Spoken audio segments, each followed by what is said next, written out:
we begin with breaking news from Canada's busiest airport. A man was shot this morning by a police officer outside one of the departure terminals at Toronto's Pearson International. These images were captured by our news helicopter earlier this morning. Police confirming a short time ago that an adult man was shot. Police have not confirmed his status. They say the officer was not hurt. Investigators from the province's police watchdog have been dispatched, as is customary in a police-involved shooting. This man was at Pearson this morning when he heard several loud noises. And we heard something to the effect of 8 to 10 loud popping noises, 8 to 12 loud popping noises from further down the terminal. I'm not sure what it was. I wasn't an eyewitness to what that was. There was a security guard next to me who said, "Wow, that sounded really concerning. What was that?" Police say this is an isolated incident and there is no threat to public safety. Travelers are being told to expect delays at the terminal and to check with Pearson for your flight status. I want to bring in Ross McLean now. He's a former Toronto police officer and security specialist. Ross, good morning. Good to see you. Can I begin by getting your reaction to this incident? Well, in some ways, it's not surprising to me. We're seeing more and more shootings and more crimes involving guns going across the GTA in the Toronto area. And certainly with the advent, we've heard a lot of talk about international criminals that fly into Canada and Toronto to do home invasions. We have talks of cartels at the airport. And certainly to have a shooting at the airport is unusual and quite concerning.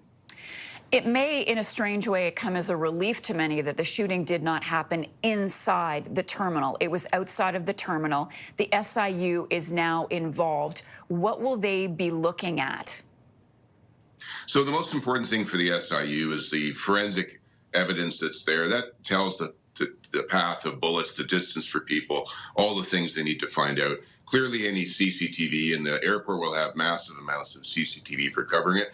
And also the officers' body cams. All the Peel Regional Police wear body cams. I don't know with that force, but with some forces, your body cam is activated as soon as you pull your gun from your holster. So there'll certainly be enough information for it. The one part I find interesting is that there was a report about 8 shots. That's quite a lot of shots that are going, which almost, I'll speculate, sounds to me like a return of gunfire sort of situation, but we'll wait to see as to why the police were taking down someone who was at departures going somewhere at the airport, conceivably, possibly.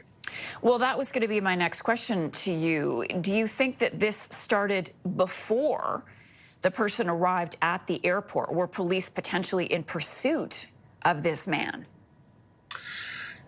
We don't know, but my suspicions would lead towards an intelligence operation. That's where I would suspect that they were watching someone or looking for someone, and when they were making perhaps a chance to go out of the country, move in for an arrest or something happens and off go the guns. That's speculation on that part. But it is interesting that it's at the airport.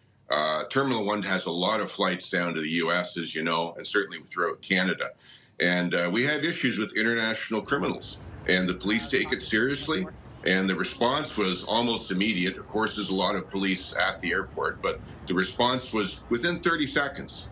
So there'll be more to this story, I suspect. I just don't think it's someone having a beef over being told you can't park your car here, move along, go to the long-term parking. Yeah, it's early moments for sure. And just a final thought from you on police at Pearson. For people who are watching and wondering, are there always, Ross, Toronto police patrolling? Talk to us about the levels of security at the airport.